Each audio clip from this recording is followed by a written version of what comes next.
Kottayam ഈരാറ്റുപേട്ടയിൽ furniture കടയിൽ വൻ തീപിടുത്തം. ഈരാറ്റുപേട്ട പോലീസ് സ്റ്റേഷന് സമീപമുള്ള സ്ഥാപനത്തിലാണ് തീപിടുത്തമുണ്ടായത്. തീയണയ്ക്കാൻ ശ്രമങ്ങൾ തുടരുന്നു. വിവരങ്ങളുമായി ജോസി ബാബു ചേരുന്നുണ്ട്. ജോസി, എപ്പോഴായിരുന്നു സംഭവം? വലിയ നാശനഷ്ടങ്ങൾ ഉണ്ടായിട്ടുണ്ടോ?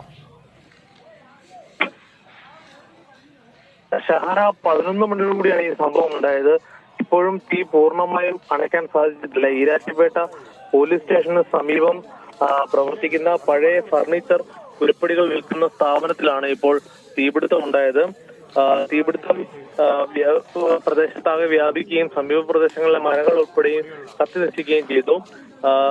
പഴയ ഉരുപ്പടികൾ വിൽക്കുന്ന പാലയംപറമ്പിൽ ജാഫറിന്റെ ഗോഡൌണിലാണ് തീപിടുത്തം ഉണ്ടായത്. തീപിടുത്തത്തിന്റെ കാഠിന്യത്തിലാണ് ഈ മരങ്ങളൊക്കെയും കത്തി നശിച്ചത്. ഇപ്പോൾ ഈരാറ്റുപേട്ട, പാല എന്നിവിടങ്ങളിൽ നിന്നുള്ള ഫയർഫോഴ്സ് സംഘം സ്ഥലത്തെത്തിയിട്ടുണ്ട്. തീയണയ്ക്കാനുള്ള തീവ്രമായ ശ്രമം നടത്തുകയാണ്. നാട്ടുകാരുടെ സഹകരണത്തോടു കൂടിയാണ് ഈ തീയണയ്ക്കാൻ ഉള്ള ശ്രമം നടക്കുന്നത്. ഈരാറ്റുപേട്ട പോലീസും മറ്റ് ജനപ്രതിനിധികളും ഒക്കെയും സ്ഥലത്തെത്തിയിട്ടുണ്ട്. എന്തായാലും വലിയ രീതിയിലുള്ളൊരു തീപിടുത്തമാണ് ഇപ്പോൾ അവിടെ ഉണ്ടായിട്ടുള്ളത്.